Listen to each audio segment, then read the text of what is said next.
கேக்குறதா? ஆரம்பிக்கலாமா? கேக்குது. ஆரம்பிக்கலாம் அடியன். தேவரீர் சௌரியம் போல ஆரம்பிக்கலாம். ரெக்கார்டிங் ஸ்டார்ட் பண்ணிக்கிறேன் அடியன்.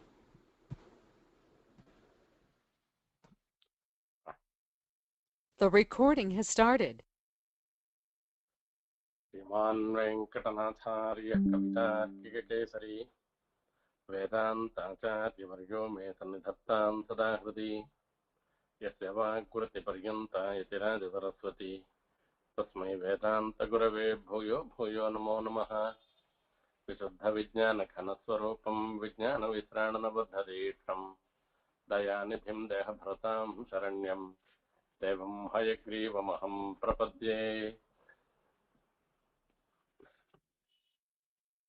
सप्तप्राकारमध्ये सरसिजमुकुलोद्भासमाने विमाने कावेरी मध्यदेशे मृदुतरफणिराड्भोगिपर्यङ्कभोगे निद्रामुद्राभिरामं कटिनिकटशिरः पार्श्वविन्यस्तहस्तं पद्माधात्रीकराभ्यां परिचितचरणं रङ्गराजं भजेहम्। அற்புதமான விஸ்வத்தியான சோபானத்துல இன்றைய தினம் 5வது ஸ்லோகத்தினுடைய அர்த்தங்களை நாம் அனுபவிக்க இருக்கின்றோம். சம்பிரீணாதி प्रतिकलमसौ मानसं मे सुजाता गम्भीरत्वात् क्वचन समये गूढनिक्षिप्तविश्वा नालीकेन स्फुरितरजसा वेधसो निर्मिमाणा रम्यः वर्तद्युतिसहचरी रङ्गनाथस्य नाभिः।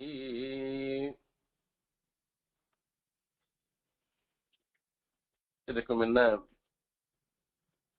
ரங்கநாதனுடைய ஊருத்வயம் 2 தொடைகளையும் அனுபவிச்ச ஒரு சுவாரஸ்யமான ஒரு விஷயம். திருவடியிலேருந்து ரங்கநாதனை சேவிக்கிறோம். அப்படி ரங்கநாதனை சேவிக்கச்சு முதல்ல திருவடியை சேவிக்கிறோம், அப்புறமா அந்த கணுக்கால், முழங்கால், அப்புறத்தோட இப்படி வரிசையா சேவிக்கிறோம். அந்த மாதிரி சேவிக்கச்சு இந்த பெருமாள் பீதாம்பரத்தோட சேவை சாய்க்கிறேன். பீதாம்பர தரசிரகுவி சாட்சான் மன்மத மன்மதன்னு சொல்லி அப்படியே அந்த கொள்ளை அழகு ரங்கநாதனுக்கு பெரிய பெருமாளுடைய அழகு. அந்த திருமேனியில வரைச்சு சில சமயங்கள்ல முத்தங்கி சேவை சாய்ப்பேன், முத்தங்கி சாத்திண்டு சேவை சாய்ப்பேன். அந்த சேவையை சேவிக்கிறதுக்காகவே எங்கெங்கேருந்தோ வரவாடலாம் இது பண்ணுவார். அந்த மாதிரி ஒரு சேவை, ஆச்சரியமான சேவை. இந்த ரங்கநாதனுடைய அந்த தொடைகளை சேவிக்கச்சே சுவாமி தேசிகன் நாயிகா பாவத்தை ஆசிரியிச்சு லாவண்யோக துவயமிவ மதிஹி மாமிகா ரங்கயூனஹா நெச்சத்காஞ்சி கிரண ருச்சிரம் நிர்விஷத் யோரு யுக்மம்னு அந்த கீழையும் மேலையுமா சேர்த்து ஒரு அனுபவம். மேல இருக்கிற காஞ்சி அந்த உட்டியானம் மாதிரி ஆபரணம் சாத்தின்னு இருக்கார், அதனுடைய கிரணங்கள் கீழே பிரகாசிக்கிறது, எல்லா பக்கத்துலயும் பிரசரிக்கும் ரத்னங்களுடைய காந்தி எல்லாம். அந்த காந்தி அதோடு மாத்திரம் இல்லாமல் ஆச்சரியமான பீதாம்பரம் வேற சமர்ப்பிச்சுருக்கார். அந்த பீதாம்பரத்தினுடைய காந்தி, திருமேனியினுடைய ஒரு காந்தி, அது நிலைமைக்கு நிப்பமாக இருக்கக்கூடிய காந்தி, இது எல்லாம் சேர்ந்து பார்த்தோம்னாக்க ஒரு பெரிய லாவண்யத்தை கொண்டு வருது. என்னுடைய மதிகின்னு சொல்லச்சே தன்னை ஸ்திரீயா ஆக்கிண்டு மாமிகா ரங்க யூனகான்னு ரங்கநாதனை யுவாவா ஆக்கிண்டு இப்படிப்பட்ட ஒரு அனுபவம் நாயிகா பாவத்தை கொண்டு அப்படி ரங்க யூனா ரங்க யுவாவை அனுபவிக்கிறதுன்றத பார்த்தோம். அப்படி சுவாமி தேசிகன் அனுபவிச்சார். இப்போ பெருமாள் தேசிகனுக்கு எப்படிப்பட்ட அனுபவத்தை கொடுக்கிறேன்றது அடுத்த ஒரு விஷயம். ஒரு குலஸ்திரீயாக இருந்திருக்கிறவள் பர்த்தாவுக்கு எப்படி இப்பெல்லாம் சந்தோஷத்தை ஏற்படுத்துவா என்பது ஒரு விஷயம். இப்படி ரங்கநாதனே கதின்னு சொல்லி அந்த ரங்கநாதனுடைய அனுபவமே பரம புருஷார்த்தம்னு நினைச்சுட்டு இருக்கிற பக்தர்களுக்கு சுவாமி தேசிகன் திருப்பானாழ்வார் போன்ற மகான்களுக்கு ரங்கநாதன் தான் எந்த விதமா சேவை சாட்சி இவாளை திருப்தி பண்றேன் என்பதுதான் இந்த ஸ்லோகத்துல சொல்லப்படுகிற ஒரு விஷயம். ரங்கநாதனுடைய நாபி கமலத்தை அனுபவிச்ச பிறகு ரங்கநாதனுடைய ஊரு துவந்தம் அந்த தொடைகள் இரண்டையும் அனுபவிச்ச பிறகு இப்ப நாபிய அனுபவிக்கிறார். இந்த நாபிய அனுபவிக்கச்சே சுஜாதா असौ नाभिः रंगनाथस्य नाभिः मे मानसं प्रतिकलं संप्रीणाति என்னுடைய மனசை ஒவ்வொரு க்ஷணமும் சந்தோஷத்தை உண்டு பண்ணுகிறது, சந்தோஷிப்பிக்கிறது இந்த ரங்கநாதனுடைய நாபி கமலம். அழகாக இருந்திருக்கிற இந்த நாபி கமலம் என்னுடைய மனசுக்கு பிரதிக்ஷணமும் ஒரு சந்தோஷத்தை கொடுக்கறதுன்னு சொல்லி சொல்ற. இதனால ரங்கநாதன் தன்னுடைய சேவையினால சுவாமிய சந்தோஷிப்பிக்கிற என்பதாக அர்த்தம் ஏற்படுறது. இப்ப அது அப்படிப்பட்ட ஒரு சேவைக்கு என்ன விசேஷம் இருக்கு என்று கேட்டா, பெரியவர்களுடைய ஒரு திருநாபி சுஜாதா, சுஷ்டு ஜாதா சுஜாதா என்று சொல்லப்படுகிறது. இந்த நாபியானது சர்வேஸ்வரனிடத்திலிருந்து உண்டான ஒரு நாபி கமலம். ஆகையால இது ரொம்ப ரொம்ப லட்சணமாகவும் அழகாகவும் இருந்துருக்கு. அததான் இந்த இடத்துல சுஜாதா என்பதாக சொல்லி சொல்ற. சோபன தர்சனா அப்படின்னு அர்த்தம். அந்த நாபிய சேவிக்கிறதே ஒரு பெரிய ஒரு சந்தோஷத்தை உண்டு பண்றது. அப்படி சந்தோஷத்தை உண்டு பண்ணுவதற்கு காரணமாக இருக்கிறது என்ன என்ன, இது சுஜாதா, சுஜாதான்றது சோபன தரிசனான்னு ஒரு அர்த்தம். சுஜாதா சம்மக் ஜாதா நல்ல இடத்துல இருந்து உண்டானது என்பதாக ஒரு அர்த்தம். இவ சர்வேஸ்வரன் இடத்துல இருந்து இந்த நாபிகோல இது ஸ்ரீலிங்கத்துல கொண்டு வந்து உத்தன்னையாக இருக்கிற அப்படின்னால ஆபிரூப்பியம் அந்த எம்பெருமானுக்கு அனுரூபமான அவருக்கு உனக்கேற்கும் கோலவனற்பாவை கண்பாகிய என்னன்பையோன்னு அந்த திருநாபியும் பெருமாளுடைய திருமேனிக்கு ஏற்றதாக அமைந்திருக்கின்றதாம். இப்படி ஒரு நாபிக்கு என்னென்ன லட்சணம் உண்டோ அத்தனை லட்சணங்களும் பொருந்தினதாக இந்த திருநாபி அமைந்திருக்கிறதுன்னு அர்த்தம்.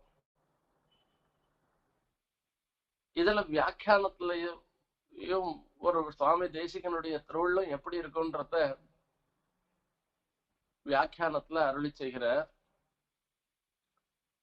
ரங்கநாதனுடைய நாபி கமலத்தை ஒரு குலஸ்திரீ, பதிவிரதா ஸ்திரீ அவளோட ஒப்பிடுகிறார். குலஸ்திரீயும் சுஜாதா, சுஜாதான்றது இருந்துருக்க சோபன தரிசன பார்ப்பதற்கு ரொம்ப அழகாக இருக்கிறவள் என்னும் ஒரு அர்த்தம். நாபி கமலம் பார்க்கறதுக்கு ரொம்ப அழகா இருந்துருக்கு, பெருமாளுடைய நாபி கமலத்தை சேவிக்கிறதுக்கு. அதுக்கு மேல ஒரு சுவாரஸ்யம், சுஜாதான்னு குலஸ்திரீக்கு வரைச்சே ஒரு ஒரு ஆபிஜாத்தியம், வித்யை, ஐஸ்வர்யம் இவைகள் எல்லாவற்றோடு சேர்ந்திருக்கிற ஒரு பிதா, அப்பா, தகப்பன்மா, அந்த மாதிரி ஒரு பதிவிரத்தையாக இருக்கக்கூடிய ஒரு தாயார், அவளிடத்துல இருந்து உற்பன்னையாக இருந்திருக்கிறவா அவள் குலஸ்திரீயாக இருந்திருப்பா. சாதாரணமா மூன்று செல்வங்கள் எல்லாருக்கும் தேவையாக சொல்லப்படுகிறது. கல்வி செல்வம் அது ரொம்ப முக்கியமானது. பொன்னு பொருள் போன்ற செல்வம், உயர்குடி பிறப்பு அது ஒரு செல்வம். அதுதான் ஆபிஜாத்தியம்னு சொல்றது. இப்படி இது மூணும் ஒருத்தரிடத்துல இருந்ததுனாக்க அது அவளுக்கு ரொம்ப ரொம்ப விசேஷமாக கருதப்படுகிறது. ஆனா இந்த மூணும் இருக்கிறதோட மாத்திரமில்லை, இந்த மூணும் இருந்தாலும் கூட பிறப்பினாலே குலத்தினாலேயும் உயர்ந்தவர்களாக, கல்வியினாலேயும் உயர்ந்தவர்களாக, பொன் பொருள் என்கிற செல்வத்தாலேயும் உயர்ந்தவர்களாக இருந்து கொண்டு இந்த மூன்று விதத்தினால கர்வம் இல்லாமலும் இருக்காள, அவதான் மகான்கள். வஞ்சமுக்குறும்பாம் நம் கோரத்தாழ்வான் சரண் கோடிய பெண்ணு ஆழ்வானுக்கு ஒரு விசேஷமாக சொல்லப்படுகிறது. அவர் பெரிய தனி, குரம் முழுக்க அவருடையதுதான். அவர் மிக உயர்ந்த குலத்துல அவதரித்தவர். அவருடைய ஞானமானது எம்பெருமானாருடைய ஞானத்துக்கு ஒத்ததான ஞானம். அப்படிப்பட்ட ஒரு ஞானவானாக எழுந்துள்ளிருந்தார். இப்படி எல்லாம் இருந்தா கூட இவைகளால எந்த விதமான கர்வமும் இல்லாமல் எழுந்துள்ளிருந்தவர் கூரத்தாழ்வான். அப்படி கூரத்தாழ்வான் போன்ற மகான்களுடைய கிரகத்துல அப்படி மகா பதிவிரதர்களாக இருந்திருக்கிறவர்களுக்கு அந்த ஆழ்வானும் ஆண்டாள்னு பேரு. ஆழ்வானுடைய தர்மபத்தினியினுடைய திருநாமம். ஆகையால அப்படிப்பட்ட ஒரு பதிவிரத மகானுக்கும் பதிவிரதைக்கும் பிறந்தவளாக இருந்திருக்கிறவள். அவள் சுஜாதையாக எல்லா லட்சணத்தோடையும் சேர்ந்து சுஜாதா, நல்ல சோபனமான தரிசனத்தை உடையவளாக இருக்கான்னு அர்த்தம் குலஸ்திரீக்கு. கம்பீரத்வாத், கம்பீரத்வாத், இந்த காம்பீரியம்ன்றது பல விஷயங்கள்ல சொல்றது. சமுத்திர இவ கம்பீரஹா என்று ராமனை பத்தி சொல்றோம். அந்த கம்பீரனுக்கு ஆழமாக இருக்கிறதுன்னு அர்த்தம். ராவனுடைய ஒரு ஞானத்தை யாராலையும் அறிய முடியாது. அப்படிப்பட்ட அகாதமான ஞானம். ராமனுடைய பராக்கிரமத்தையும் யாராலையும் அளவிட்டு சொல்ல முடியாது. இது சமுத்திரத்தினுடைய ஆழத்தை சொல்ல முடியுமா? சமுத்திரத்துல என்னென்ன ரத்னங்கள்லாம் இருக்குன்றத நம்மளால சொல்ல முடியுமா? எவ்வளவோ ரத்னங்களை தன்னுள்ளே அடக்கி கொண்டு இருந்தாலும் கூட அதை எதையுமே வெளிப்படுத்தாமல் இருந்துட்டு இருக்கு. அது ஒரு காம்பீரியம். எவ்வளவோ ஞாதாவாக இருந்தாலும் கூட சாதாரண பால்யான திஷ்டாசயத்துன்னு சொல்லி ஒரு சாதாரண ஒரு குழந்தைய மாதிரி இருந்துட்டு இருக்க, அது பண்டிதாளுடைய ஒரு காம்பீரியம். அந்த மாதிரி ஒரு குல ஸ்திரீக்கு உண்டான ஒரு காம்பீரியம் என்ன என்று கேட்டாக்க, இந்த இந்த கம்பீரமாக இருந்துருக்கா என்று சொன்னோம்னாக்க, குல ஸ்திரீயாக இருந்திருக்கிறவள்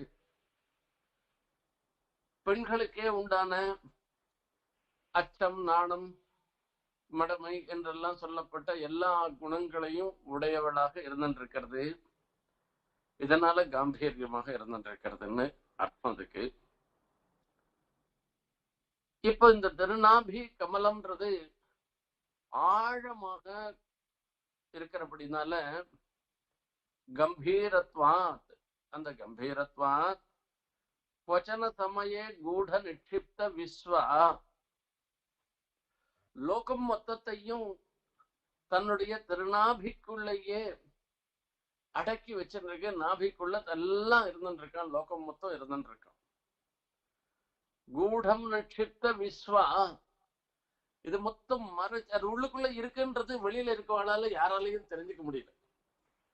அர்ஜுனன் இடத்துல பெருமாள் சொல்றேன், கண்ணன் உபதேசம் பண்ணிட்டு வரேன். அர்ஜுனா நீ என்னென்னமோ நினைச்சுட்டு இருக்கிய, அண்டம் அண்டாந்தரங்கள் எல்லாமே என் வயத்துக்குள்ளதான் இருந்துட்டு இருக்கு, நான் தான் எல்லாத்தையும் சிருஷ்டி பண்ணேன்னு பெருமாள் சொல்றேன். அர்ஜுனன் ஏற இறங்க பாக்குறான் கண்ணனை. பார்த்தாக்க அவனுடைய கண்ணனுடைய திருவுதரம் அந்த வயிறம் தன்னுடைய வயிறம் ஒன்னும் வேறுபாடு இல்லாமல் தான் இருந்துட்டு இருக்கு. அவனுக்கு ஒன்னும் தனியா ஒன்னும் இந்த லோகம் மொத்தம் அது உழைத்துக்குள்ள இருந்தாக்க எவ்வளவு பெருசா வயிறு இருக்கணுமோ அப்படின்னு எல்லாம் நினைச்சுட்டு பார்த்தோம்னா ஒன்னும் இல்லை, தன்ன மாதிரிதான் அவருக்கும் இருந்துட்டு இருக்கு. ஆகையால இவர் என்ன சொல்ற வார்த்தையில பிரத்யேகம் வரல, நம்பிக்கை ஏற்படல. அவ ஏற இறங்க மறுபடியும் பாக்குறான். அப்பதான் பெருமாள் சொல்றேன், திவ்யம் ததாமிதே சற்றுகு, இந்த கண்ணால பார்த்தா உனக்கு தெரியாதுராப்பா, உனக்கு திவ்யமான சற்றுசை கொடுக்குறேன், இப்ப நீ சேவி, இப்ப பாரு என் வயத்துக்குள்ள எல்லாம் இருக்குன்னு விஸ்வரூப தரிசனத்தை காண்பிக்கிறதுக்கு முன்ன கொடுக்குறேன். அந்த மாதிரி இந்த நாபி, ரங்கநாதனுடைய நாபி இருந்துட்டு இருக்க, இது கம்பீரமாக இருக்கு, ஆழமாக இருந்துட்டு இருக்கு, உள்ளுக்குள்ள இருக்கிறத வெளிப்படுத்தாமல் இருந்துட்டு இருக்கு.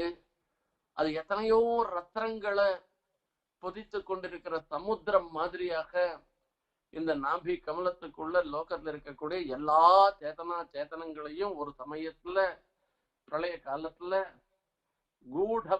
கூட நிட்சிப்த விஸ்வா, கூடமாக அப்படின்னா மறைச்சு வைக்கப்பட்டதாக இருந்துருக்கு. இது நாபி கமலத்துக்குள்ள இத்தனை பதார்த்தமும் இருந்துதான்றதே தெரியாதபடியாக இருந்துருக்கு.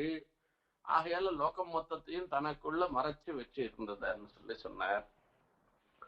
கம்பீரத்வாத் க்வசன சமயே கூட நிக்ஷிப்த விஸ்வா. இந்த நாபியானது சமஸ்த பிரபஞ்சமும் அடங்கும்படியாக கம்பீரமாக இருந்துருக்கு. இதனால பிரளயத்தினால வரக்கூடிய பாதம் எதுவுமே தெரியல.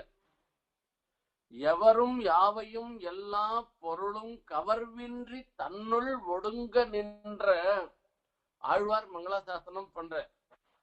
எவரும் யாவையும் எல்லா பொருளும் கவர்வின்றி, எவரும்னா சேத்தனத்தை சொல்றது, எத்தனை ஜீவாத்மாக்கள் லோகத்துல சொல்லப்படுகின்றனவோ அத்தனை பிரகிருதிக்குள்ள இருக்கக்கூடிய ஜீவாத்மாக்கள் அத்தனையும் தன்னுடைய நாபி கமலத்துல வச்சிருக்கு. யாவையும் என்றதுனால இந்த பிரகிருதி மகத அகங்காரம்னு சொல்லி பஞ்சபூதங்கள்லாம் சொல்றமே, அத்தனையும் அது உள்ள யாவையும்னு சமஸ்தத்தையும் தன்னுக்குள்ள வச்சிருக்கிறான். எவரும் யாவையும் எல்லா பொருளும் சமஸ்த பதார்த்தங்களும் கவர்வின்றி தன்னுள் ஒடுங்க நின்ற, ஒரு பதார்த்தத்துக்கு கூட விடாதபடி, எக்ஸப்ஷனே கிடையாது, எல்லாம் அந்த மகா பிரளய காலத்துல, இந்த அவாந்தர பிரளய காலம், மகாந்தர காலம், எந்த இந்த காலங்கள்லாம் பிரளய காலத்துல அந்த நாபி கமலத்துக்குள்ள எல்லாத்தையும் வச்சுட்டு இருக்கான். கவர்வின்றி தள்ளுல் நடுங்க அப்படின்னு சொன்னார். சில பதார்த்தங்களை நாம எல்லாத்தையும் ஒன்னா ஒரே பையில போட்டோம்னு வச்சுக்கோங்களேன், அந்த பதார்த்தங்கள்லாம் ஒன்னோட ஒண்ணு சேர்ந்து, அந்த வஸ்து எல்லாம் சேர்ந்து கொசன்னு ஆயிப்படும். ஒண்ணுமே மறுபடியும் உபயோகப்படுத்த முடியாத ஆயிப்படும். சாதாரணமா வாழைப்பழம் கடைக்கு போய் பழம் வாங்குறோம். பழம் வாங்கச்சே கூட எந்த வஸ்துவும் முன்ன போடணும், எந்த வஸ்துவ மேல வைக்கணும்ன்றத பார்க்கணும். இந்த நசுங்கி போற வஸ்துவா இருக்கிற வாழைப்பழம், திராட்சை பழம் எல்லாம் கீழே போட்டு அது மேல ஆப்பிள் பழம், மாதுளம் பழம், பலாப்பழம்னு போட்டோம்னாக்கா ஆத்துக்கு எடுத்தும் போச்சே பஞ்சாமிரதமா தான் போய் சேருமே தவிர தனி பழம் ஒவ்வொன்றும் தனித்தனியா இருக்காது. இப்ப இத்தனை வஸ்துக்களும், இத்தனை சேத்தனங்களும், இத்தனை அச்சேதனங்களையும் தன்னுடைய நாபி கமலத்துக்குள்ள, அந்த நாபி கமலமே ஒரு ஸ்திரீராதான இந்த இடத்துல சொல்லியிருக்கா, தன்னுள்ளே அத்தனையும் அடக்கி வச்சுட்டு இருக்கச்சே அசங்கீர்ணமாக இருக்கு. எல்லாத்தையும் தனித்தனியா பிரிச்சு வச்ச மாதிரி ஒண்ணுக்கு ஒண்ணு சம்பந்தம் ஏற்படாத அப்படியே தனித்தனியா அப்படியே எடுத்து திராட்சை பழத்தை அப்படி கொத்தா எடுத்து கொடுக்கலாம், வாழைப்பழத்தை அப்படி தனியா எடுத்து கொடுக்கலாம், அப்படியே எல்லாம் அப்படியே நலுங்காத அப்படியே வச்சிருக்காங்க. இது என்ன ஒரு அற்புதமான ஒரு நிலைப்பாடு! இந்த மாதிரி நம்மளால பண்ண முடியுமா? சமஸ்த பதார்த்தமும் நாபி கமலத்துக்குள்ள இருந்துருக்கு. ஆனா அசங்கீர்ணமாக இருக்க, ஒன்னோடு ஒண்ணு சேராமல், ஒன்னோடு ஒண்ணு சேர்க்கையினால அது போய் நசிஞ்சு போயோ இது போயோ ஒன்னும் ஆகாத, எது எப்படி இருந்துருக்கோ அப்படியே இருந்துருக்கான். திவஞ்ச பிருத்திவீஞ்ச அந்தரிக்ஷஞ்ச தாத்தா யதா பூர்வம கல்பயத்து அப்படின்னா சிருஷ்டி காலத்துல ஏற்கனவே போன இதுல எப்படி இருந்ததோ அப்படியே சூரியனை சிருஷ்டி பண்றாராம். தாத்தா யதாபூர்வம் அகல்பயத்துன்னு பூமியையும் அப்படி சிருஷ்டி பண்றாரு. அந்த சூரியன் சந்திரன் சூர்யா சந்திரமசோ தாத்தா யதா பூர்வம கல்பயத்துன்னு சொல்றதுனால இந்த சூரியன் சந்திரன் எல்லாத்தையும் தனித்தனியா இருக்கவே தானே அந்த பையில இருந்து தனித்தனியா பழத்தை எடுத்து வைக்கிற மாதிரி சிருஷ்டி பண்ற. இப்படி இவ்வளவு உண்டு நாபிகமலம்னு நாம நினைக்கிறோமே, ஆனா அது அகாதமானது. அது உள்ளுக்குள்ள இருக்கிற வஸ்துக்களை வெளிப்படுத்தாததாக இருந்திருக்கு. அசங்கீர்ணமாக ஒண்ணுக்கொன்னு ஒட்டாதபடி தனித்தனியா அதது நிலைய அதது இருக்கும்படியாக பண்றது. அதனாலதான் அதுக்கு காம்பீரியம்னு சொல்றது. கம்பீரத்வாத் கொச்சன சமயே கூட நிக்ஷேப்த விஸ்வா. இப்படி பதார்த்தங்கள் எல்லாவற்றையும் தன்னுள்ள வச்சுண்டு ரட்சிக்கிறது இந்த நாபி. இந்த நாபி இப்ப குலஸ்திரீக்கு திருஷ்டாந்தமா சொல்லணும் இல்லையோ, குலஸ்திரீ தானே சொல்லியிருக்கா. குலஸ்திரீயும் ஒரு கம்பீரமான பிரகிருதி. என்ன ஒரு பெரிய ஆபத்து வந்துடுத்துன்னு வச்சுக்கோங்களேன், அந்த ஆபத்து சமயத்துல எல்லாரையும் ரட்சணம் பண்றவாளாக குலஸ்திரீ இருந்திருக்காளாம். தன் கணவனுக்கு ஒரு ஆபத்து வருது, குழந்தைகளுக்கு ஆபத்து வந்ததுன்னாக்க குலஸ்திரீயாக இருந்திருக்கிறவோ அந்த ஆபத்தை போர்காஸ்ட் பண்ணி அவளுக்கு ரட்சணம் சமயத்துல சமயோசிதமான ஹிதத்தை சொல்லி அவளை ரட்சணம் பண்றவாளாக இருந்திருக்கா. அதே மாதிரி ஒரு குலஸ்திரீயாக இருந்திருக்கிறவள் என்ன பண்ணுவான்னு கேட்டோம்னா, தங்க ஆத்த நன்னா வச்சுக்கிறதே கூட அது குலஸ்திரீனுடைய ஒரு இது. இதுல யாரும் தப்பா எடுத்துக்கூடாது. ஒவ்வொருத்தருடைய ஒரு எக்ஸ்பெக்டேஷன், எல்லாருக்கும் ஒவ்வொரு எக்ஸ்பெக்டேஷன் இருக்கும். ஒரு ஆத்துல வாடகைக்கு விட்டா கூட இவ ஆத்த நன்னா வச்சுப்பாளா, அந்த கிரகத்தை நன்னா வச்சுப்பாளா என்று அதில் தான் முதல் கிரைட்டீரியாவா இருக்கு. அப்புறமா வாடகைக்கு எவ்வளவு ரூபாய் கொடுப்பா அப்படின்றதெல்லாம் அடுத்த விஷயம். அந்த மாதிரி ஒரு குலஸ்திரீயாக இருக்கிறவோ பண்புள்ள பெண்மணியாக இருந்திருக்கிறவள் அந்த வீட அவ வாசம் பண்ற இடத்த நன்னா வச்சுக்கணும். அதுல வரைச்ச என்ன ஆகும் அப்படின்னு கேட்டா, ஒரு ஆத்துள்ள நுழைஞ்சாக்கா அது மங்களகரமா இருக்கணும். இது கச்சாமுச்சான சாமான்லாம் இறங்கிண்டு இப்படி எப்படியும் இருந்ததுன்னாக்கா அது நன்னா இருக்காது அதுக்கு. அதே மாதிரி எந்த வஸ்துக்களை எங்க வைக்கணும்ன்றதுலயும் ஒரு விசேஷம் இருக்கு. விலையுயர்ந்த வஸ்துக்களாக இருந்ததுன்னாக்கா அந்த வஸ்துக்களை பீரோல வைக்கிறது, அலமாரி அது போட்டு வைக்கிறது, பத்திரமா வைக்கிறது அப்படின்றதெல்லாம் அதுக்கு உண்டான ஒரு நிலை. எந்த வஸ்துக்களை எங்க வச்சா ஆத்துக்கு அழகா இருந்துருக்கும், அந்த கிரகத்துக்கு ஒரு சோபை ஏற்படும், இப்படி எல்லாம் பார்த்து பார்த்து ஆத்த பரிஷ்காரம் பண்ணிட்டு வைக்கிறது ஒரு குலஸ்திரீக்கு ஒரு பண்பு. இது எல்லாரும் எதிர்பார்க்கக்கூடிய ஒரு விஷயம்தான். அந்த ஆத்துக்கு போன ஆத்த எப்படி வச்சிருந்தா தெரியுமா அவ என்று சொல்றது.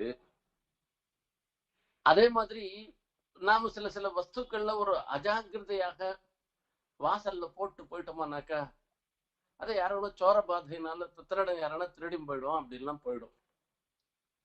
அந்த மாதிரி இல்லாமல் எந்தெந்த வஸ்துக்களை எப்படி எப்படி எல்லாம் வைக்கணுமோ, எந்தெந்த இடத்துல அதை வைக்கணுமோ அந்த மாதிரி அந்த கிரகத்துல அந்த வீட்டுல அசங்கீர்ணமாக ஒன்னோட ஒண்ணு சேர்ந்து போய் கொட்டி மொழிகின்ற இல்லாதபடிக்கு தனித்தனியா வச்சு ஒரு பார்க்கறதுக்கு ஒரு சோபையை ஏற்படுத்துறதாக அந்த குலஸ்திரீ வச்சு வைப்பார். ஆகையாலதான் கம்பீரத்வாத். இந்த ஆத்துல என்ன இருக்கு அப்படின்றது நமக்கு தெரியாது. எத்தனை ரத்னம் இருக்கு, எவ்வளவு கிலோ வெள்ளி இருக்கா, தங்கம் இருக்கான்றதெல்லாம் தெரியாது நமக்கு. அதெல்லாம் கூட நிட்சிப்த விஷான்னா அது மொத்தத்தையும் சமஸ்த பதார்த்தத்தையும் மறைக்க வேண்டியதை மறைச்சி அந்த சோபனம், அதாவது ஒரு சோபை ஏற்படுத்தக்கூடிய வெளிப்படுத்த வேண்டிய வஸ்துவை வெளிப்படுத்தி இப்படி ஒரு கிரகத்தை பாத்துக்கிறவளாக குலஸ்திரீ இருப்பா. இங்க நாபி கமலமும் ரங்கநாதனுடைய நாபி கமலமும் இந்த லோகம் மொத்தத்தையும் தன்னுள்ள வச்சுண்டு சேத்தனா சேத்தன ரூபமான பதார்த்தங்கள் எல்லாத்தையும் தன்னுள்ள வச்சுண்டு அசங்கீர்ணமாக வச்சுண்டு ஒண்ணுக்கு ஒண்ணு சேராது வச்சுண்டு சமயத்துல வெளிப்படுத்த முடியாக இருக்கிறதுன்றதுக்கு அத இந்த இடத்துல சொல்ற. கம்பீரத்வாத் க்வச்சன சமயே கோட நிக்ஷிப்த விஸ்வா. இதே குலஸ்திரீக்கள் இல்லாத துஷ்ட ஸ்திரீக்களாக கணக்கு இருந்தான்னாக்கா அவ என்ன பண்ணுவா, இந்த வீட்டுக்கு தேவையாக இருந்திருக்கிற பொருள்கள் எல்லாவற்றையும் அங்கங்க போட்டு வச்சு அங்கங்க ஒரு கடாச்சி வச்சு விசிறி வச்சு பரஸ்பரம் ஒன்னோட ஒண்ணு சேர்ந்து அதை உபயோகப்படுத்த முடியாத நாசமாக்குறது, கொட்டி வாரி இறைச்சி இப்படி எல்லாம் பண்றது. இன்னும் சில சமயத்துல திருடு போகும்படியாக பண்றது. இன்னும் சில துஷ்ட ஸ்திரீகள் என்ன பண்ணுவா அப்படின்னா, அந்த பர்த்தா சம்பாதிச்ச வஸ்துவை திருடனுக்கு கொடுத்து தானும் நடத்த கெட்டவளாக ஆயிண்டும் இருந்திருக்கவளாக இருப்பான். இதெல்லாம் துஷ்ட ஸ்திரீக்களுடைய நிலை. ஆனா குலஸ்திரீயாக இருந்திருக்கிறவா பர்த்தாவுக்கு அனுகூலமாக அந்த இடத்தினால இவ வச்சுட்டு இருக்கிறதுனால அந்த பர்த்தாவுக்கு ஒரு பெருமையை சேர்க்கிறவளாக இப்படி எல்லாம் இருப்பா. இந்த நாபி கமலம் இருக்க, இது பெருமாளுடைய திவ்யமங்கல விக்கிரகத்துக்கே ஒரு ஏற்றத்தை ஏற்படுத்துவதாக இருந்திருக்கு. அந்த பெருமாளுடைய திருமேனியில நாபி கமலத்துக்கு ஒரு தனி ஸ்டேட்டஸ், அதுக்கு ஒரு விசேஷம் இருக்கு. அந்த மாதிரி இது எப்படின்னா ஒரு குலஸ்திரீ அவளை அடைஞ்சதுனால கணவனுக்கு ஒரு பெரிய ஒரு மதிப்பு ஏற்படுது. ஓ இப்படிப்பட்ட இவளுக்கு கணவனா அப்படின்னு சொல்லச்சு அந்த கணவனுக்கு ஒரு விசேஷம் ஏற்படுற மாதிரி ரங்கநாதனுடைய நாபி ரங்கநாதனுடைய பெரிய பெருமாளுடைய திவ்யமங்கல விக்கிரகத்துக்கே ஏற்றத்தை கொடுக்கக்கூடியதாக இருந்திருக்கு என்று சொல்லணும். இந்த இடத்துல ஒரு வார்த்தை பார்க்கணும், இந்த ஸ்லோகத்துல ஒரு விசேஷம் பார்க்கணும். குவச்சன சமயே கூட நிக்ஷிப்த விஸ்வா என்று சொல்லியிருக்க. குவச்சன சமயே என்ன சொல்லச்சு சில சமயங்கள்ல என்பதாக அர்த்தம். இப்ப சில சமயங்கள்ல கூட நிக்ஷிப்த விஸ்வா அப்படின்னா இந்த தைனந்திக பிரளயம்னா குவச்சன சமயன்னு சொல்லாத பிரளய சமயன்னு சொல்லிட்டு போயிருக்கலாம் இல்லையோ. பிரளய காலத்துல தானே பெருமாள் எல்லாத்தையும் தனக்குள்ள வச்சுருக்கு. ஆகையால பிரளய சமயன்னு பொதுவாக சொல்லாத குவச்சன சமயன்னு சொல்லியிருக்காரு என்று கேட்டேன். இதுதான் குலஸ்திரீ விருத்தாந்தம் தோற்றுவதற்காகவே இந்த நாபி கமலத்தையும் குலஸ்திரீயையும் ஒப்பிட்டு அந்த குலஸ்திரீயினுடைய விருத்தாந்தத்தை தெரியப்படுத்துவதற்காக அதுக்கு ஒத்ததாக நாபி கமலம் இருக்குன்றதுக்காக தான் பிரளய சமயன்னு போடாத குவச்சன சமயன்னு சொல்லிருக்காரு. வெளிப்படுத்த வேண்டிய சமயத்துல வெளிப்படுத்ததாகவும் மறைத்து வைக்க வேண்டிய சமயத்துல மறைத்து வைக்கிறதாகவும் இருந்திருக்கிறதுன்றது விசேஷம் என்பதாக அர்த்தம். புரித ரஜசா, இது ஒரு தாமர புஷ்பம். நாபி கமலம்னே சொல்றோம் இல்லையோ, இந்த நாபி கமலம் தாமர புஷ்பம் மாதிரி இருக்கு. தாமர புஷ்பத்துல மகரந்தங்கள்லாம் எல்லா இடத்துலயும் பரவி இருந்துருக்கு. அந்த மகரந்தங்களுடைய ஒரு வெளிப்பாடு, அந்த வெளிப்பாடு இருக்கு. அது பராகங்கள், அது தூள்லாம் வருது. பொரித ரஜசா நஹளிகேன. இப்ப இந்த பிரகிருதிக்குள்ளதான சிருஷ்டின்றது வரப்போறது. அப்ப பிரகிருதிக்குள்ள வரக்கூடிய ஒரு சிருஷ்டி அந்த பொரித ரஜசா பிரகாசமான தூளியை உடைத்ததாக இருக்குன்னா அப்படியே நல்லா விகசிதமாக இருந்திருக்கிற நாளிகேன தன்னிடத்துல உண்டானதாக இருந்திருக்கிற ஒரு பத்மம், தாமர புஷ்பம். அந்த தாமர புஷ்பத்தினால வேதத்தோ நிர்மிமான நிர்மிமானா என்பதாக சொல்ற. வேதாக வேதசோ வேதசகான்னு வேத சப்தம். இந்த சப்தத்துல வேதசகான்றது பகுவச்சம். பல பிரம்மாக்களை சிருஷ்டி பண்ணதாக இருந்திருக்க. பிரம்மாக்களை சிருஷ்டி பண்ணதுன்னாக்க எதண்ட மண்டாந்தர கோச்சரஞ்செய்து தசோத்தராணி ஆவரணானி யானிச்சன்னு நாம ஒரு அண்டத்துக்குள்ள இருந்துருக்கோம். இந்த மாதிரி எத்தனையோ காஸ்மிக் பிரபஞ்சம் இருந்துருக்கு. அண்டாந்தர கோச்சரஞ்செய்துன்னு இப்போ அத்தனை அண்டங்களுக்கும் ஒவ்வொரு அண்டத்துலயும் ஒரு பிரம்மா இருந்துருக்கேன். ஒவ்வொரு அண்டத்துலயும் இதே மாதிரி இந்த பிரகிருதியில சொல்லச்சு எத்தனை அண்டங்கள் இருக்கோ அதுல வரைச்சு இதுல பூலோகம் பூர் லோகம் சுவர் லோகம் மகர் லோகம் தபோ லோகம் இப்படி எல்லாம் எத்தனை லோகங்கள் இருக்கோ அத்தனை லோகங்கள் அத்தல வித்தல சுத்தல பாத்தாளம்னு அத்தனை லோகங்கள் இத்தனையுமா இருந்துருக்கிற ஒரு அண்டம். ஒவ்வொரு அண்டத்துலயும் ஒரு தேவதை இருக்கா, பிரம்மலோகம் இருக்கு, அதே மாதிரி தேவலோகம் இருக்கு. இப்படி பல லோகங்கள்லாம் இருக்கு, பல தேவதைகள் இருந்துருக்கா. அது நடுவுல ஒரு அண்டத்துல ஒரு பூமியில நாம் இருந்துட்டு இருக்கோம். அதே மாதிரி எத்தனையோ அண்டங்கள் இருக்கு. அத்தனை அண்டங்கள்லயும் ஒவ்வொரு இடத்துலயும் ஒவ்வொரு அண்டத்துலயும் ஒரு பிரம்மாவை சிருஷ்டி பண்ணி அந்த பிரம்மா மூலமாக அந்த பிரபஞ்சத்தை அந்த அண்டத்துல மீதி வஸ்துக்கள் எல்லாம் சிருஷ்டி பண்ற. அத்தனை பிரம்மாக்களும் எங்கேருந்து உண்டானாக்க அந்த ரங்கநாதனுடைய நாபி கமலத்துல இருந்தா உண்டான. என்ன ஒரு அற்புதமான ஒரு விஷயம் பாருங்க. அப்போ அந்த சிருஷ்டிக்கு ரஜோகுணம்ன்றது ரொம்ப உபயுக்தமான விஷயமானபடினால அந்த ரஜத் சப்தத்தை இந்த இடத்துல சொல்ற. அங்க திருப்பாணாழ்வாருடைய அனுபவத்தை பார்க்கணும் நாம. இங்க என்னன்னா அந்திபோல் நிறத்தாடையும் அதன் மேல் அயனை படைத்ததோரெழில் உந்தி மேலதன்றோ அடியேன் உள்ளத்தின் உயிரே. அந்திபோல் நிறத்தாடையும் பீதாம்பரத்தை சமைச்சுருக்கு. ஆசிரித்தாளுடைய ஞானாந்தகாரத்தை போக்கடிக்க கூடியது. இருட்டை போக்கடிக்கிறதுக்கு தானே சூரியன் வருது. அந்த மாதிரி பால சூரியன் மாதிரி படப்படன்னு இருக்கக்கூடிய பீதாம்பரத்தை ரங்கநாதன் சாத்தின்னு இருக்கிறான். அந்திபோல் நிறத்தாடையும் அந்த நந்திபோல் நிறத்தினால என்ன ஏற்படுது அப்படின்னா இந்த நம்மளுடைய அஜ்ஞானமாகிற ஒரு இருட்டை போக்கடிக்கிறதாக இருந்துருக்கு ஒன்னு அர்த்தம். அதே மாதிரி இந்த சந்தின்னு சொல்றது இந்த ஞானமாகிற ஒரு சூரியோதயத்துக்கு முன்ன இருக்கக்கூடிய பூர்வ சந்திய மாதிரி இருந்துருக்கு என்று ஒரு அர்த்தம் இருக்கு. அதே மாதிரி அந்த சந்தின்னு சொன்னா ரெண்டும் சந்தி வருது. கிழக்கு பக்கத்துல உதயத்துக்கு முன்ன ஒரு சந்தி வருது, இருட்டுறதுக்கு முன்ன ஒரு சந்தி வருது. ரெண்டு சந்தியும் சொல்லணுமே இந்த இடத்துல வரச்சே. அந்தி போல்னு சொல்லச்சு இந்த எதை மாதிரி சொல்றதுன்னா நம்மளுடைய அஜ்ஞானத்தை போக்கடிக்கிற விஷயத்துல பூர்வ சந்திய கிழக்கு பக்கத்துல இருக்கக்கூடிய கார்த்தால இருக்கக்கூடிய சந்தியா காலம் மாதிரி ஆகுது. நம்மளுடைய தாபத்திரயங்களை கஷ்டாத்தியாத்மிக ஆதி பௌத்திக ஆதி தெய்வீகம்னு சொல்லக்கூடிய தாபங்களை போக்கடிக்கிற விஷயத்துல பார்த்தோம்னாக்கா அந்த பশ্চিம சந்தியா மாதிரி அந்த சாயங்கால வேளையில இருக்கக்கூடிய சந்தியா மாதிரி இருந்துருக்கு என்பதாக சொல்றது. இப்படிப்பட்ட அந்திபோல் நிறத்தாடையும் அதன் மேல் அயனை படைத்ததோர் எழில் உந்தி. அந்த உந்திக்கு எழில் உந்தின்னு சொல்லி அந்த உந்திய ஒரு ஸ்தோத்திரம் பண்றேன்.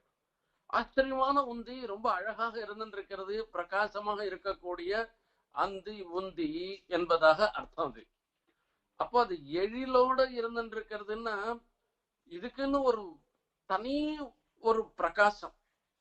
அதான் இந்த இடத்துல எழில்னு சொல்ற. அந்த எழிலோட இருந்துருக்கிற உந்தி எப்படிப்பட்டதுன்னா அயனை படைத்ததோர் எழில் என்பதாக. அந்திபோ அயனை படைத்தது பிரம்மாவை அந்த தாமர புஷ்பத்துல சிருஷ்டி பண்ணது. அது ஓர் எழில்னு சொல்லச்சே அந்த ஓர்ன்றதுக்கு என்னன்னா அதுக்கு சதிருஷமாக அதுக்கு சமானமாக இன்னொன்னு எதுவும் இல்லாததாக இருந்திருக்கிற உந்தி. அந்த உந்தி அந்த திருநாபி அந்த திருநாபி மேல நிலைச்சிருந்திருக்கு என்பதாக சொல்ற. அடியேன் உள்ளத்தின் உயிரே என்பதாக அந்த ரீதியில அயனை படைத்ததோர் எழில் என்று திருப்பாணாழ்வார் அனுபவிச்ச ரீதியில இந்த இடத்துல சுவாமி தேசிகனும் நாளிகேன ஸ்புரித ரஜசா வேதசோ நிர்மிமாணா பிரம்மாவை சிருஷ்டி பண்ணார். இந்த பிரம்மாவை சிருஷ்டி பண்றது பெருமாளுக்கு ஒரு ஏற்றமாக சொல்லப்படுகிறது. ஒரு குலஸ்திரியாக இருந்தாள்னாக்கா அவள் அந்த சகாலத்துல நல்ல காலத்துல வரச்சே சத்புத்திரர்களை பெற்றெடுக்கிறார்கள் என்பதாக அர்த்தம். அதாவது ஒரு நல்ல பணக்காரனா ஒரு குழந்தை பிறந்த, அதாவது ஒருத்தருக்கு ஒரு குழந்தை பிறந்து அவன் பணக்காரனா நன்னா இருக்கான் அப்படின்னு சொன்னா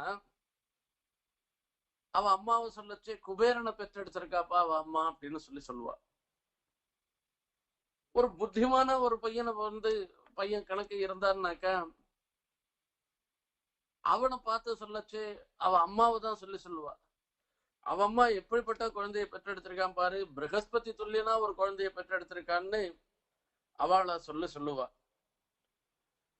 அதே மாதிரி வேதாந்தங்கள்லாம் ரொம்ப நிஷ்டையோட நல்ல ஒரு குழந்தைய பெற்றெடுத்தவளா பையன் இருந்தான்னாக்கா அவ அம்மாவை சொல்லச்சு பிரம்மாவையே சிருஷ்டி பண்ணிருக்கா பாரு, பிரம்மா மாதிரி ஒரு குழந்தைய பெற்றெடுத்திருக்கா பாருன்னு அந்த குலஸ்திரியை எல்லாரும் போற்றுவா.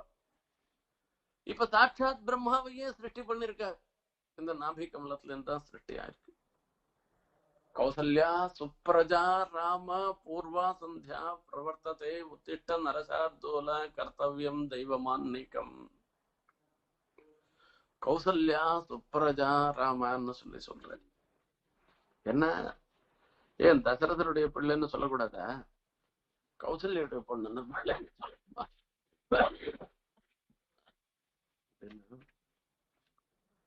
மணிவயிறு படைத்தவள் என்றெல்லாம் சொல்றேன். கோசலைதன் மணிவயிறு படைத்தவள் ரத்னகர்பா கோசலா என்று இப்படி அந்த கௌசல்யக்கு அம்மாவுக்கு அவ்வளவு ஏற்பம். இப்ப ஏன்னா அந்த கௌசல்யனுடைய தபஸ்து தான் பெருமாளுக்கு அவளுடைய உதரத்துல தான் அவதாரம் பண்ணணும்ன்ற ஒரு எண்ணத்தையே ஏற்படுத்தி பிதரம் ரோச்சையா மாசன்னு சொல்ற. நம்மள மாதிரி இல்ல, நமக்கு அப்பா அம்மா அடுத்த ஜென்மால யார் அப்பாவா இருப்பா யார் அம்மாவா இருப்பா, புழுவா பிறப்புமா பூச்சியா பிறப்புமா பட்சியா பிறப்புமா பிராணியா பிறப்புமா எப்படி தெரியும்ன்றதெல்லாம் நமக்கு தெரியாது. நம்ம இஷ்டம் இல்லை, நம்ம கர்மானுகுணமாக இருந்துட்டு இருக்கு. இதே பெருமாள் அவதாரம் பண்ணச்சே பார்த்தோம்னாக்கா அவர் மனுஷனா அவதாரம் பண்ணணும்னு தீர்மானம் பண்ணிட்டே இருந்தாக்கா தசரத அப்பாவா இருக்கட்டும், கௌசல்யா அம்மாவா இருக்கட்டும், தேவகி அம்மாவா இருக்கட்டும், வசுதேவர் அப்பா இருக்கட்டும், அவரே தீர்மானம் பண்ணிட்டு அவளுக்கு குழந்தையா பிறக்கிறேன். அப்ப அந்த கௌசல்யனுடைய தபத்து இப்படிப்பட்ட குழந்தைய ஈன்றெடுக்கும்படியாக பண்ணித்து, ஆகையாலதான் அந்த தபத்துக்கு உண்டான ஒரு ஏற்றத்தை சொல்றதுக்காக தான் கௌசல்யா சுப்ரஜா ராமன்னு விஸ்வாமித்திரன் முதல்ல ராமரை கூப்பிடுறார். அவருக்கு ஒரு சுப்பிரபாதத்தை அவர் தான் விஸ்வாமித்திரர் தான் முதல்ல பண்றார். ஆகையால இப்படிப்பட்ட ஒரு குலஸ்திரீ இது நாபி. இந்த நாபிக்கு எப்பேற்பட்ட ஒரு நாபி அப்படின்னா ரம்யா வர்த்தத்யுதி சஹச்சரி. இந்த நாபி இன்னும் அழகா இருந்துட்டு இருக்கான். ஒரு சுழல் இருக்கான், ஒரு பெரிய ஒரு பிரவாகம் போற பிரவாகத்தின் நடுவுல அங்கங்க ஒரு சுழல் வரும். அந்த சுழலுடைய ஒரு காந்தி தேஜஸ் மாதிரி ஒரு தேஜஸாக இருந்துட்டு இருக்கான். ரம்யாவர்த்தி. அந்த ரம்யாவர்த்தம் மனோஜம் அது அப்படியே பார்க்கறதுக்கு அழகா இருக்கும். அந்த சுழலுடைய சோபை அதுக்கு சதிருஷமாக இருந்துருக்குன்னு சொல்றார். பார்க்கணும். இந்த ஆடி மாசத்துல பார்த்தோம்னா அந்த காவேரியில பூர்ணமா பிரவாகம் போகும். 2 கரையும் தொட்டுண்டு என்ன போகும். நம்ம பக்கத்துல அவ்வளவா மழை இருக்காது. அது மேற்கு பெஞ்ச மழையினால அந்த பிரவாகம் முழுசா போகும். அந்த பிரவாகத்தை நம்ம பார்த்துட்டே இருக்கலாம். அந்த கீழே இறங்கி போய் அதுல குளிக்கணும் இது பண்ணலாம்லாம் ஒண்ணும் கிடையாது. அதுல பார்த்தோம்னா அது பெருசா பிரவாகம் வரும், நடுவுல கொஞ்சம் குறையும், அந்த விடுத்து அகலம் குறையும்.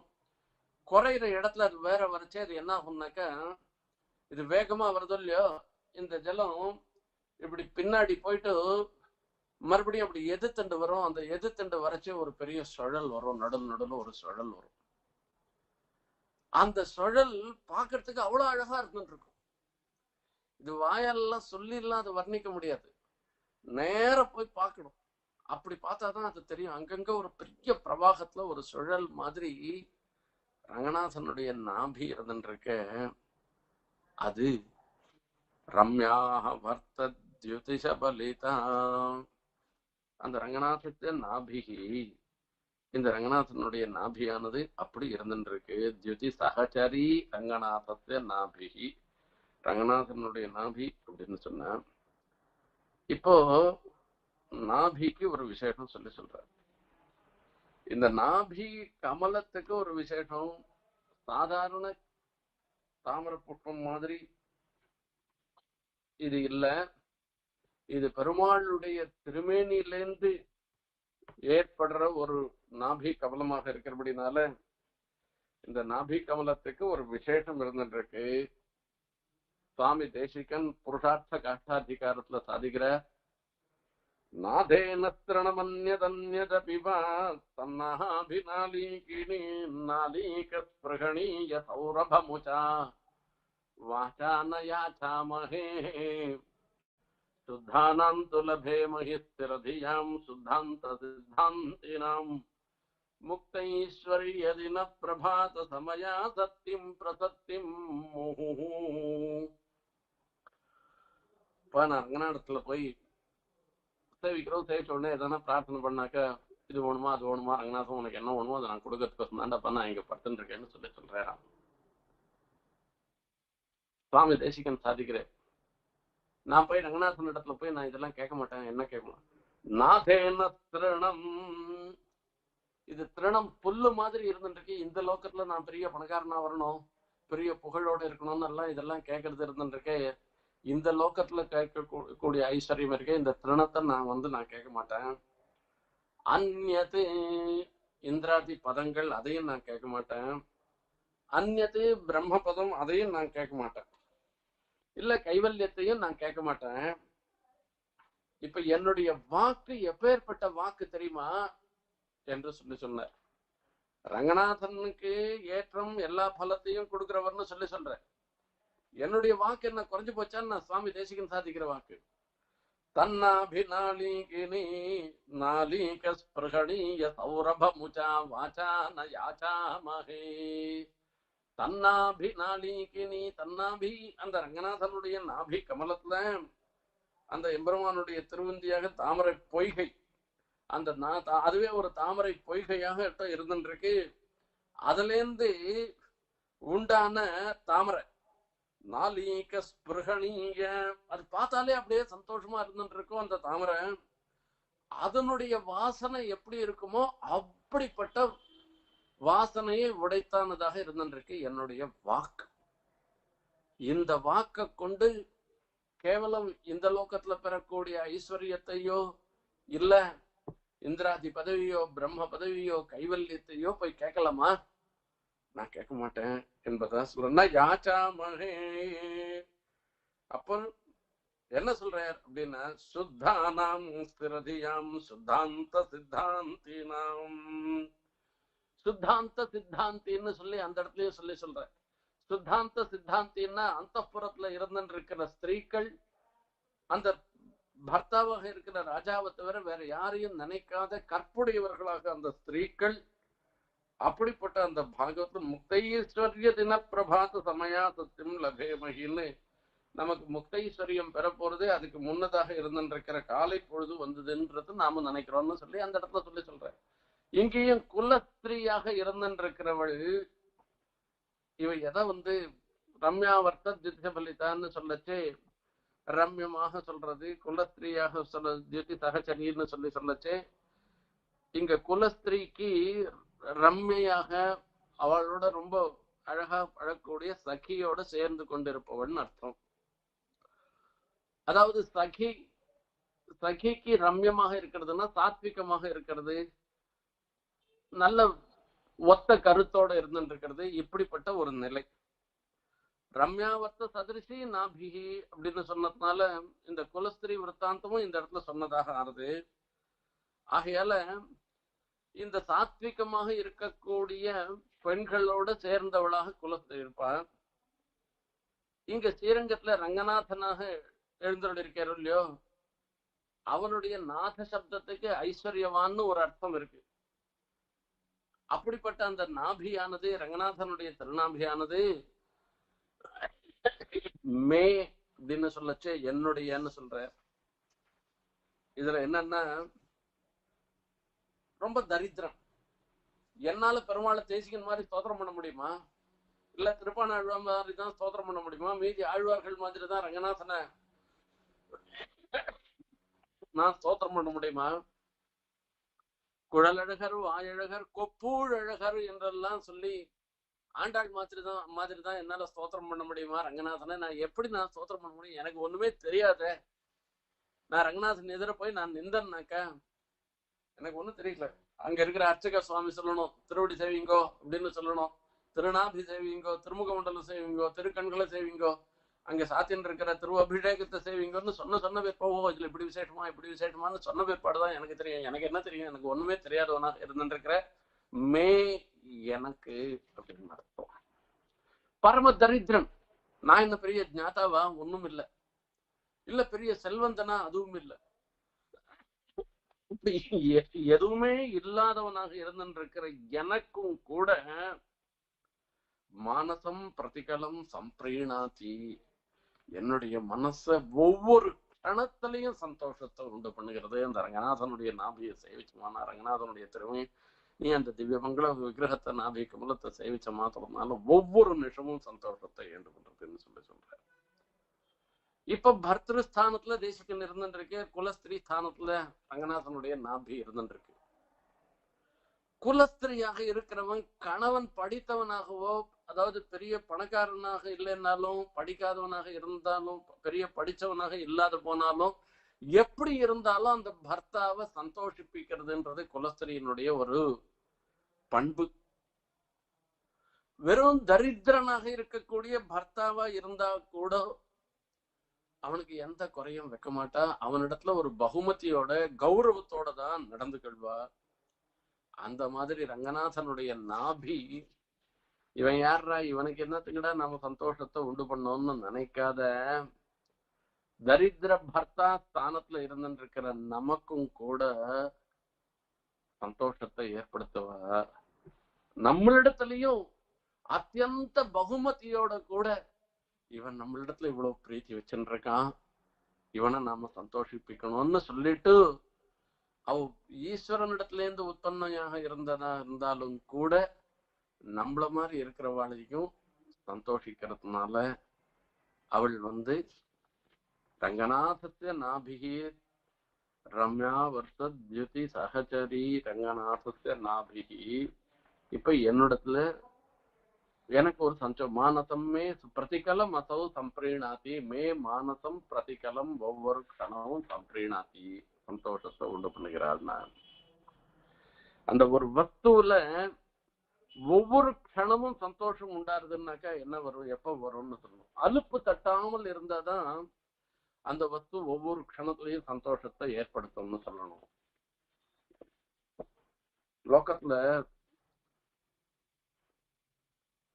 அந்த எம்பெருமானுடைய கட்டாட்சத்தை பத்தி பார்த்தோம்னாக்கா, நவீபவத் பிரேமரச பிரவாகம். அந்த பெருமாள் நம்ம விஷயத்துல ஒரு அனுகிரகம் பண்ற ஒரு பிரேம ரசம் இருந்துருக்கு. அதனால அப்பொழுதைக்கு அப்பொழுது ஆறாவமுதாக திகழ்கிறது. ஒவ்வொரு கணத்துக்கு கணம் அந்த பெருமாளுடைய ஒரு தேஜஸ் இருக்க புதுசா உற்பத்தமா. இப்பதான் சத்தநாயம் என்ன சேவிச்சது தானே, அவர் தானேன்னு நினைக்காமல் இங்க அவர் ரங்கநாதன் புதுசா சேவை சாய்க்கிற மாதிரி இருந்துருக்கு. போருன்ற எண்ணமே ஏற்படாத ஒரு புதுசா சேவை சாய்க்கிறது. அப்படி இருக்கிறதுனால என்னுடைய மானசத்தை பிரதிகலம் அசவு சம்பிரீணாதி, மானசம் அசவுன்னு சொல்ற. அப்படி தொட்டு காமிக்கிறேன், ரங்கநாதன் பக்கத்திலேயே போய் நிக்கிறேன். அப்படி போய் சேவிக்கச்சே அசவுன்றது எனக்கு எப்படி சொல்றது இருக்கு. பர்த்தாவினுடைய சமீபத்துல இருந்துருக்கிற ஒரு குலஸ்திரீ எப்படி ஒவ்வொரு க்ஷணமும் பர்த்தாவை சந்தோஷிப்பாளோ அதே மாதிரி ரங்கநாதனுடைய திருமேனிக்கு சமீபத்துல இருந்துருக்கிற நம்மள அந்த நாபியானது ஒவ்வொரு க்ஷணமும் சந்தோஷிப்பிக்கிறது என்பதாக ஒரு அற்புதமான அனுபவம் இந்த ஸ்லோகத்துல. இதுல ஒரு ஆக்ஷேபம், அதுக்கு சமாதானம் ரெண்டும் பார்க்கணும். இதுல பார்த்தோம்னா போன ஸ்லோகம் வந்தது ரொம்ப சுவாரஸ்யமா இருக்கு. போன ஸ்லோகத்துல வரைச்சே என்னுடைய புத்தியானது மாமிகா மதிஹி நிர்விசதி ரங்கயோனகா ஒரு யுக்மம் நிர்விசதி, ரங்கநாதனுடைய தொடைகள் இரண்டையும் என்னுடைய புத்தி நிர்விசதி அனுபவித்து சுகிக்கிறதுன்னு ஒரு வார்த்தை சொல்லி சொன்னேன்.